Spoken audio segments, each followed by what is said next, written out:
However, my mind was so lost in the passing of my grandfather and the thought of inheriting something so big that it haunted my mind the entire night until the next morning. I shook my head to try to clear the sleepiness out of me to no avail. I really didn't get any sleep last night. It's time to wake up? Wait, school! As soon as I realized I had to go to school, I slid out of bed and looked at the vanity mirror. That's a relief. Luckily, there was barely a bruise on my cheek. You had to squint to actually see it. I doubt anyone would actually notice it unless they leaned in really close. Breathing out a sigh, I got dressed and took my backpack and caught the bus to school. It wasn't even hours before everyone had heard the news. I was approached in school and given condolences for my loss. However, that wasn't really what shocked my friends. Wait, so you have the whole Anderson house to yourself? Lucky as hell, man! I know! Quit being so sensitive, Naomi. Quit being so vulgar, Suzu. So far, everything I have done has been like, yeah, Suzu, you go, Suzu, whatever, Suzu, and like, I don't know, I'll throw some love to Naomi. I think I'll throw her a little bone.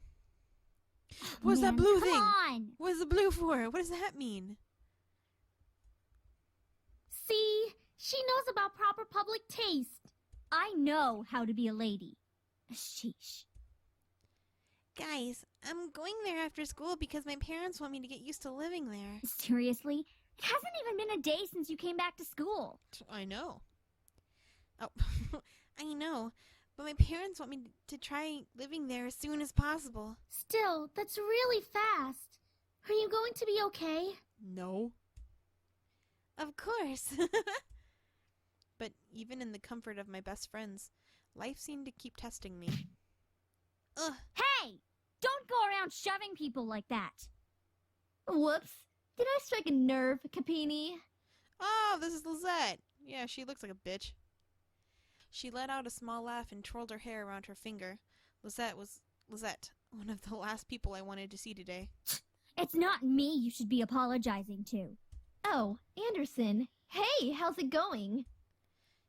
I'm alright. Haven't you already heard, Lizette? Of what? Her grandfather's passing. Ah, well, I'm sorry about that. I don't really watch a lot of news. It doesn't really sound like you mean it. I do mean it. Earnestly. Why wouldn't I? Typical Cappini. Isn't her family involved with the mafia or something? I wouldn't be surprised if she brought out a bat from behind her back right this moment. I had nearly forgotten the crowd that followed Lizette, which was mostly comprised of people who no one wanted to see on a typical school day. No one had the slightest idea of why exactly they followed Lizette around persistently, but they labeled themselves as social equals with her. That is out of line. Suzu comes from an honest family. Says the one whose family profits from political scandals. Yeah, your dad doesn't make anything unless he's in the court with dirty politicians. Jeez. These families have some scandals going on. Hey, let's all calm down for a second, all right? I'm sure Anderson needs some time to recuperate. I mean, what just happened? We need to give her some respect. Yeah, respect my authority. Ugh. Just stop. Stop acting like that already. Like you feel sorry for me. What are you talking about? Look at their faces. I'm sure you're happy seeing me like this. You've already have everything you've wanted, and now you're seeing me like this. Life couldn't get any better. Bitterness swept into me, and words started flying out of my mouth without filter. But honestly, I didn't care. I was so consumed by anger that I only saw Lizette in front of me. What exactly am I to you? Just another part of your obstacle course? Is that what I am? I'm sick of it, Lizette. I'm sick of all these charades. I'm sick of you. Gasps rose from the crowd around her, and I was brought back to the school hallway. With my friends beside me looked at me in surprise. One girl looked like she was going to speak up, but Lizette held her hand up to stop her. There was emotion on her face that I couldn't quite make out, but I can see a form of pity in her eyes. No, don't you dare pity me! I didn't look away. I looked away from her. I didn't want to see that emotion in her eyes when she was talking to me. She didn't have to write that looked at me that way. I'm sorry. I know your grandfather passing away must have really taken a toll on your emotions. As she stepped towards me, she put her hand on my shoulder, giving me a tiny smile, as if for old time's sake. But for some reason, I didn't feel comforted at all. Not that I was just angry at her, but the expression on her face when she leaned in close to me contorted into something complex. Something was different about her. I couldn't quite place my finger on it, but there was something about her that definitely changed. Well, I'll be going for now. Track meet responsibilities and all of that stuff. See you later. Something about Lizette made me feel uncomfortable. I wasn't just angry. I wasn't just angry, but also uneasy. What was it? I had never seen her like that before. But I decided to pay no further attention to it. She continued running down the hallway with her gaggle of friends behind her. I refocused my attention to Mrs. Phelps, who was walking down the hall towards me. Is everything all right, girls? Nothing we couldn't handle, Mrs. P.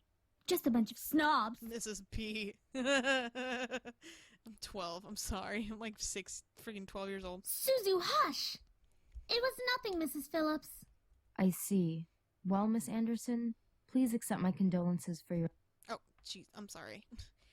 Thank you, Mrs. Phillips. Your grandfather was a good man. He really upheld the philanthropy of his company's policies, and the money that went towards charity, too. I know. He was amazing. I really look up to him, and I want to be as good as he was. Well, I know that you'll be as great as your grandfather. Hell yeah, she will. She'll be 10 times better than her grandfather. Aw, Suzu. Would I? Would I really be able to be better than my grandfather? Everyone seemed to have high expectations from me. I wanted to do my best and make my family proud, but to be better than my grandfather, I wasn't sure about that. From outside the school window, I saw a familiar blue car pull up to the curb. Undoubtedly, it was my father in the driver's seat. Oh, my ride's here. Well, I guess I'll see you both tomorrow. Want us to come with you? No, it's okay. I'll be fine. See ya. Hey, Dad. Hey, honey. As I got into the car, I noticed my father looking troubled, clutching at his steering wheel and staring straight ahead, as if something was really bothering him. About what happened yesterday. I'm sorry for yelling at you. Does your cheek still hurt? Hell yeah, it still hurts. No, it's nothing to worry about. I mean it. I shouldn't have laid a finger on you. You know that you're my most precious daughter. You're all that I have.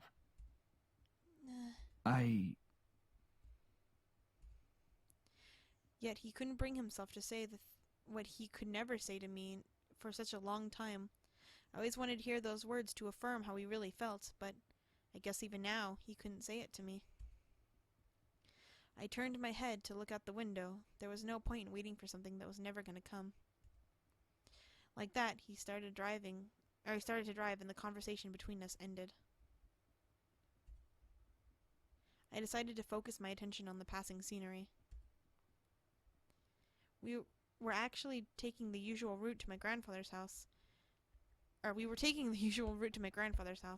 It was located within the vicinity of the school district, but it was still pretty far from the school and from where our house was. He had always lived alone. He insisted on doing things by himself, even at his age, living in such a large house. I wondered, did he pass away with no one at his side as well? It sounded so lonely and sad. It was strange that he decided on living all alone in his large estate, but if anything, he could have lived with us. Though he and my father probably would have given each other silent treatment the entire time. Maybe living alone was preferable to that. I actually hadn't visited him for quite a while. Visits to his house were mostly frequent when I was a child, and I had grown up long since then. Last time I visited, though, I thought he looked just as he usually was, happy and healthy. But things change. In the back of my mind, I wondered that he would... In the back of my mind, I knew that he would have to leave one day. It wasn't like humans could live forever. So why did my heart feel so heavy? The car ride was mostly spent in silence until he spoke up again. How was school? Maintaining your grades, I hope. Thanks, Dad. Yeah, I've been doing my best so far. Trying? That's not Oh. really doing the best you can, is it? Sorry, trying to do my best. With my father, only some words I said were filtered through his ears. It was difficult to keep up a conversation without eventually talking about academics or my future, even if it was something loosely based on it. Anyway, Oh. your belongings are in the trunk. There isn't a lot, so I'm sure you can manage bringing them inside the house. After all, you are on the road to being independent now. Dude, my dad just really sucks. He won't even bring him in with me? He won't even help me?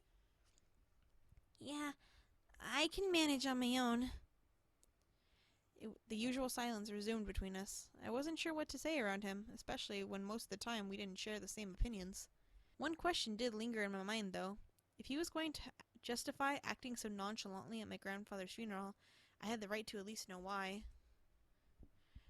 Let's do it. Let's ask.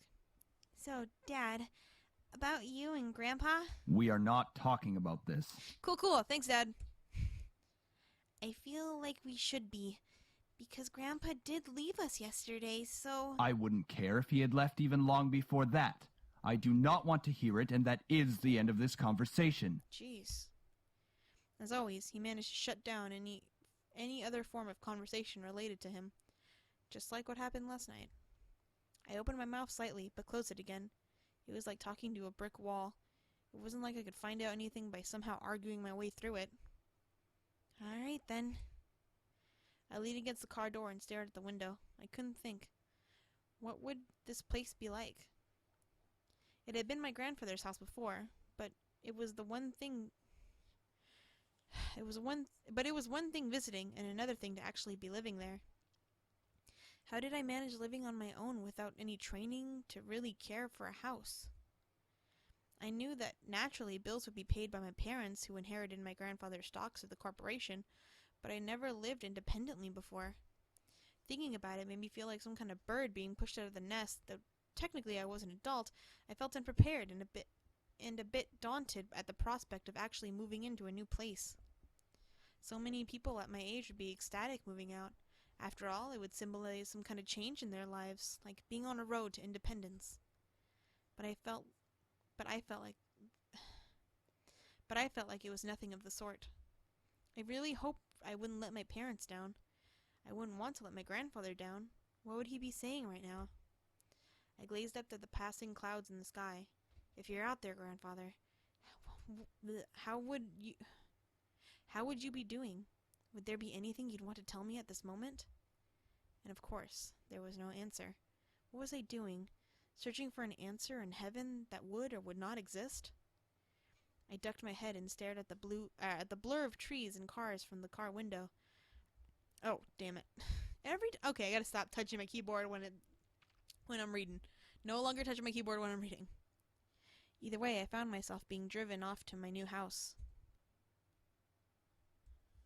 Oh, there it goes. Oh, it's nice. It's a nice place. The car rolled to a stop and I drifted out of my thoughts. Here we are. Go on in. Alright.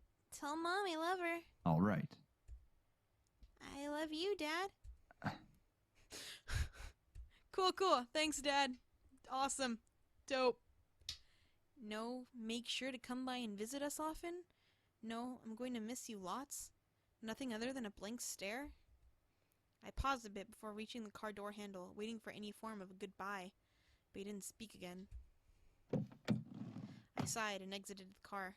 Hearing my dad pop open the trunk, I saw the 2 large bags I packed last night that were large enough to carry only the things I needed. I took them out and placed one bag on each shoulder and closed the trunk. He then drove off, leaving me alone in front of the mansion. I watched the blue car fade into the distance of the road before turning to see my new home.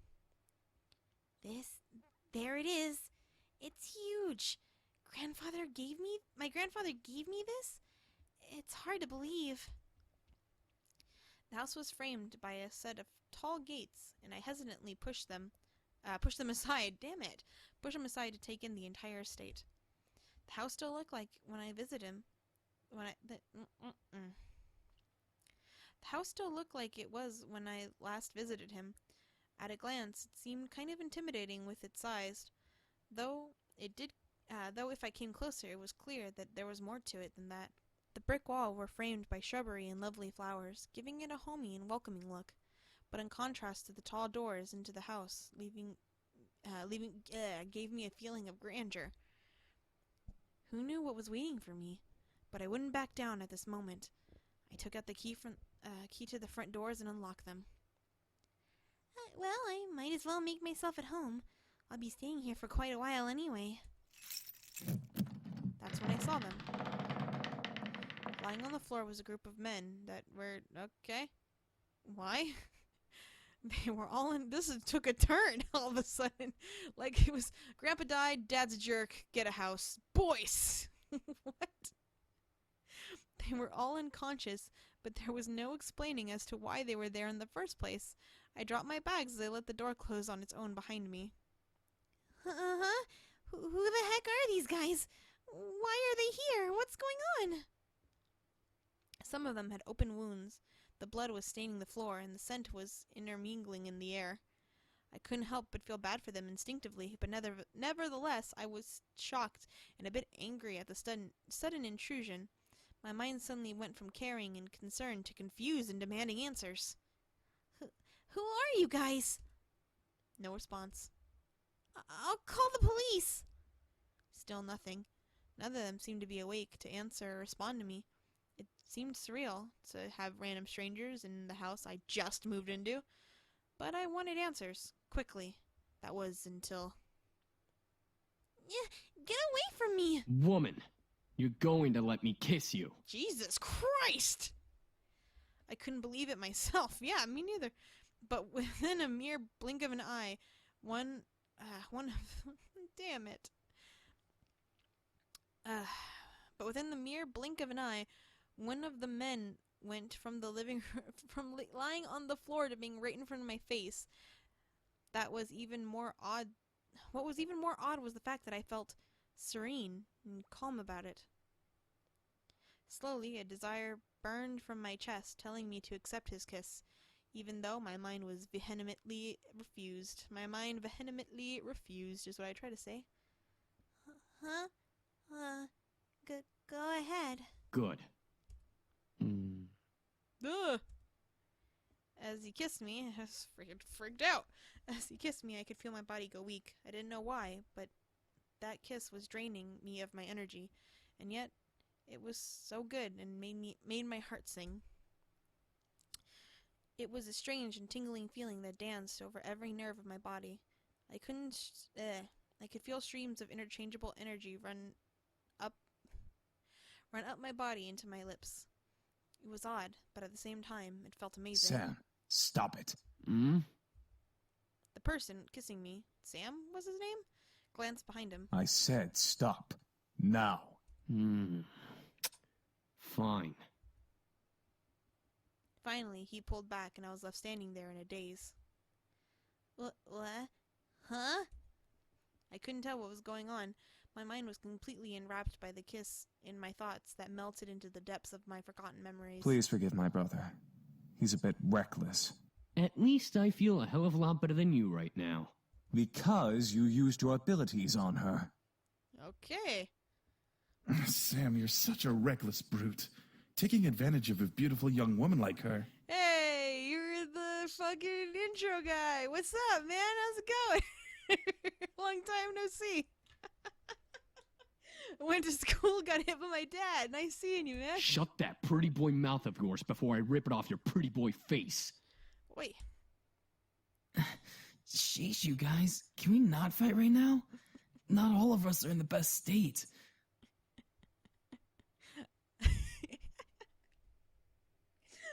I can tell you all right now, I have, favorites. I guess you are right, Matthew.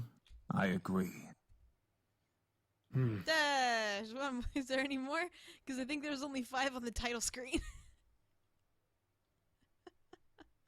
Yay! We got to the men! You turn the tables on me.